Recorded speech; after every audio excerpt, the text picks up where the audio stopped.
Assalamualaikum warahmatullahi wabarakatuh. Perkenalkan, nama saya Muhammad Zain Maulani, NPM 21100100201, kelas 1C TI reguler pagi Banjarmasin. Pada video ini saya akan menjelaskan mengenai komponen komputer atau bagian-bagian dari motherboard. Video ini dibuat guna menyelesaikan tugas organisasi dan arsitektur komputer. Motherboard.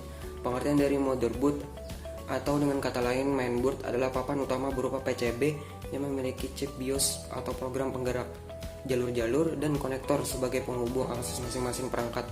Bagian-bagian dari motherboard sendiri itu yang pertama CPU socket, memory slot, power connector, IDE port, NOT bridge, CMOS, SATA port, short bridge, PGA slot, PCI slot, IDE port, audio LAN, USB port, LAN port, PGA port, game port, PS2 keyboard, serta PS2 mouse.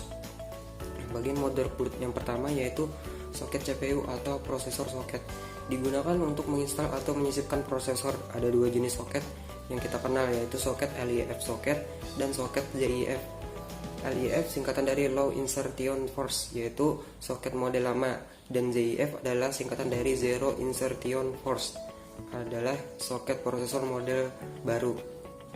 Soket prosesor Intel. Yang pertama itu soket 423. Soket 423 adalah jenis soket prosesor yang memiliki jumlah pin count sebanyak 423 buah pin dan kerap digunakan pada komputer generasi pertama prosesor Intel Pentium. Lalu soket yang kedua yaitu adalah soket 478. Soket ini memiliki pin count sebanyak 478 pin dan digunakan untuk seri Intel Pentium 4 dan seri Intel CPU Celeron. Lalu soket yang ketiga itulah soket LGA 775. Soket LGA 775 atau disebut soket T, seri prosesor yang menggunakan soket ini adalah Intel Pentium, Intel Celeron A, Intel Pentium D, Intel Pentium Dual Core, Intel Core 2 Duo, Intel Core 2 Extreme, Intel Core 2 Quad, Intel Xeon, dan yang terakhir Intel Celeron. Lalu soket yang keempat adalah soket LGA 1156. Soket LGA 1156 atau disebut soket T, seri prosesor yang menggunakan LGA 1156 adalah Pentium, Celeron, Xeon, Core i3, Core i5, dan yang terakhir adalah Core i7. Lalu soket yang kelima adalah soket LGA 1155. Soket LGA 1155 atau disebut soket H, seri prosesor yang menggunakan soket LGA 1155 adalah Intel Celeron, Pentium, Core i3, Core i5, Core i7, dan Xeon, prosesor desktop dan server. Lalu jenis soket yang terakhir adalah soket LGA 1150. Soket LGA 1150 atau disebut soket H3.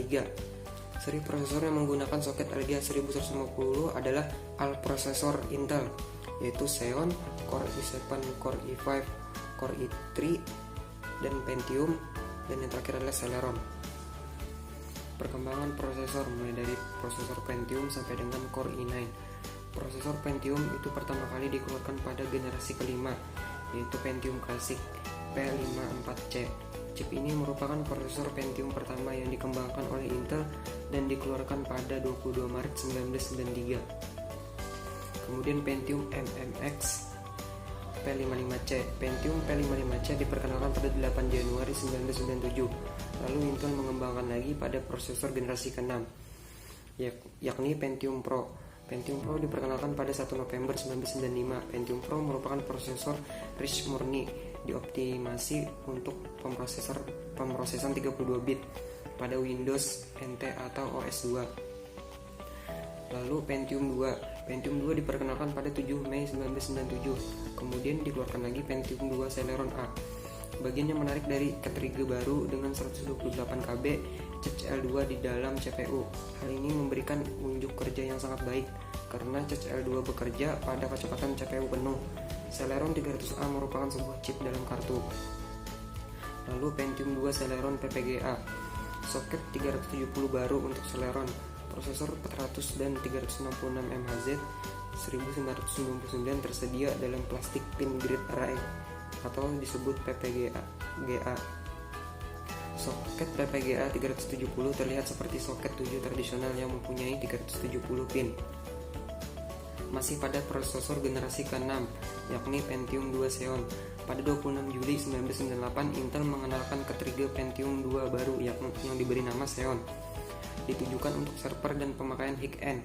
Xeon merupakan Pentium 2 dengan ketiga baru yang sesuai konektor baru yang disebut slot 2. Lalu Pentium 3 Catman.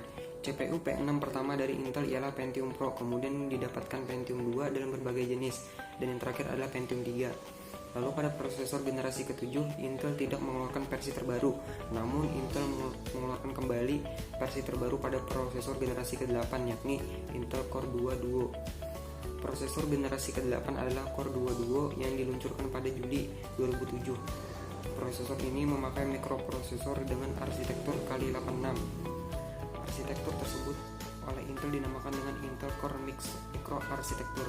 Penggunaan Core 2 ini juga menandai era prosesor Intel yang baru, di mana brand Intel Pentium yang sudah digunakan sejak 1993 diganti menjadi Intel Core.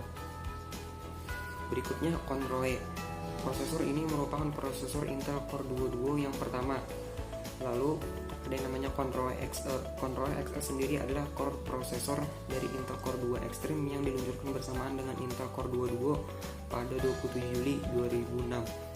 Conroe XE mempunyai tenaga lebih dibanding dengan Conroe.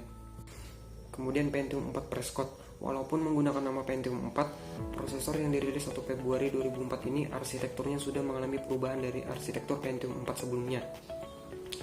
Kemudian pada prosesor generasi ke-9, Intel Core 2. Keluarga mikroprosesor Core 2 diperkenalkan pertama kali pada tanggal 27 Juli 2006, berbasis mikroarsitektur Intel Core.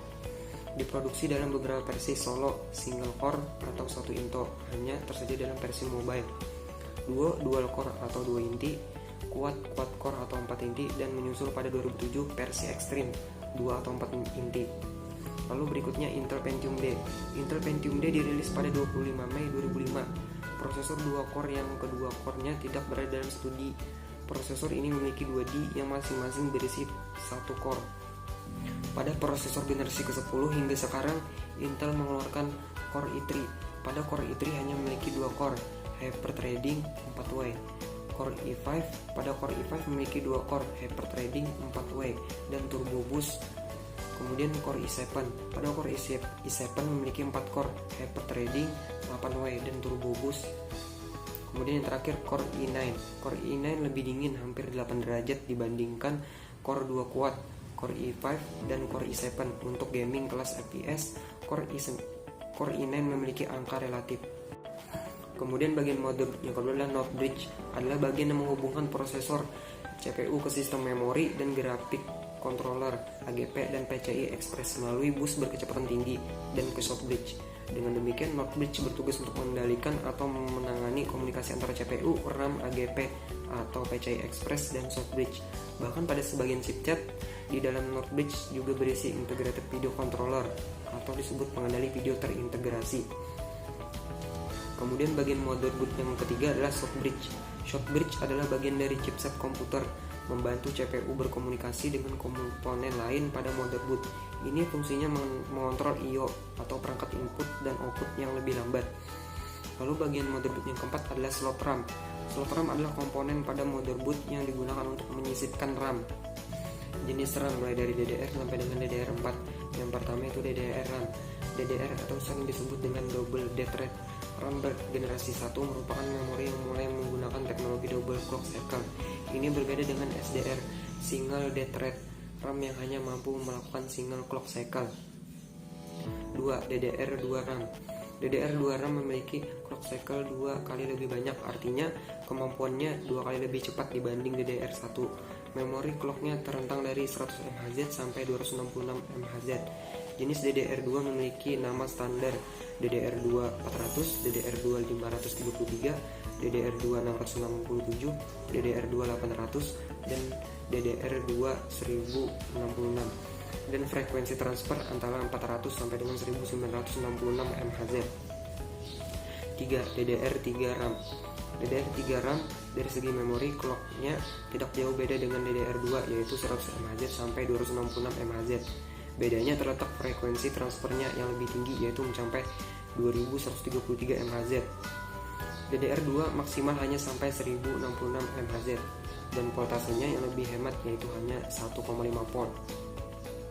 Kemudian yang keempat, DDR4 RAM. Memori DDR4 ini diklaim sebagai memori generasi terbaru yang memiliki tingkat kecepatan transfer rate 2123 sampai dengan 4266 mt atau second, di mana yang kita ketahui sekarang masih teknologi DDR3 dan itu dengan kecepatan 800 mt atau second. Bagian motherboard yang kelima adalah slot AGP. Slot AGP digunakan untuk memasukkan AGP card.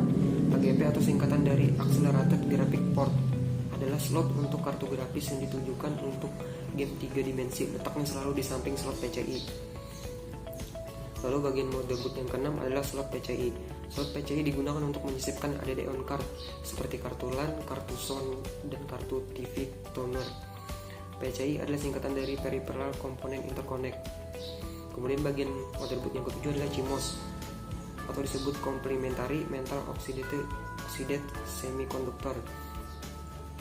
Adalah sebuah baterai yang memasok power pada sebuah memori kecil pada motherboard yang berfungsi untuk menyimpan settingan konfigurasi komputer, waktu, dan lain-lain. CMOS menjaga agar kita tidak perlu mengkonfigurasi hal tersebut setiap kali kita menyalakan komputer. Lalu bagian motherboard yang ke-8 yaitu Primary and Secondary IDE Interface. Primary and Secondary IDE Interface juga disebut dengan konektor IDE atau konektor ATA. IDE adalah kependekan dari Integrated Device Electronics yang mengandung untuk perangkat IDE seperti hard disk dan CD dan DVD. Lalu bagian motherboard yang ke-9 yaitu konektor SATA. Konektor SATA juga disebut sebagai konektor serial ATA. SATA kependekan dari Serial Advanced Technology Attachment yang berguna untuk menghubungkan perangkat serial ATA seperti hard disk. Berikut contoh hard disk serta kabel SATA. Bagian motherboard yang berikutnya adalah BIOS. BIOS adalah singkatan dari Basic Input Output System yang juga merupakan salah satu bagian chip penting dari motherboard untuk melakukan POS atau disebut Power On Self Test. Bagian motherboard yang ke-11 yaitu Power Connector. Power Connector adalah pin yang menyambungkan motherboard dengan power supply di casing sebuah komputer. Berikut merupakan contoh gambar power supply. Bagian motherboard yang ke-12 adalah I/O port. Port I/O merupakan sebuah port atau tempat dipasangnya konektor I/O, di mana setiap port I/O di bawah kontrol prosesor. Bagian I/O port yang pertama yaitu PS2 port. Port ini umumnya digunakan untuk menghubungkan keyboard dan mouse. Lalu namanya HDMI port. HDMI port adalah sebuah port dengan standar antarmuka multimedia yang digunakan sebagai konektor pada peralatan audio atau video dengan kualitas high definition. Lalu ada namanya USB port. USB port atau kependekan dari Universal Serial Bus merupakan port serial universal bagi peralatan yang bekerja dengan transmisi data secara serial. Contoh peralatan yang menggunakan USB port adalah flash disk, keyboard USB, dan hardware lain yang menggunakan USB sebagai konektornya. Lalu yang berikutnya ada namanya LAN port. Port yang digunakan untuk komunikasi antar komputer sehingga komputer dapat saling berbagi informasi dengan komputer lainnya. Kemudian ada namanya parallel port, yaitu port yang mempunyai kemampuan transfer data dengan kecepatan standar paralel port 200 KB per second. Hardware yang dapat digunakan dengan port ini adalah printer atau scanner. Lalu berikutnya ada namanya PGA port, merupakan port yang langsung berhubungan dengan monitor. Port PGA didapatkan dari pemasangan PGA card. Lalu yang terakhir ada namanya audio port, merupakan port yang berhubungan langsung dengan peralatan audio seperti tab, radio, speaker, dan lain-lain. Kemudian bagian motherboard yang terakhir itu adalah pin kabel front panel. Pin kabel front panel adalah sekumpulan kabel yang berfungsi untuk menghubungkan bagian dari front panel, HDD, preset, power, dan lain-lain. Nah, demikian merupakan penjelasan dari saya mengenai komponen komputer atau bagian-bagian dari motherboard. Assalamualaikum warahmatullahi wabarakatuh.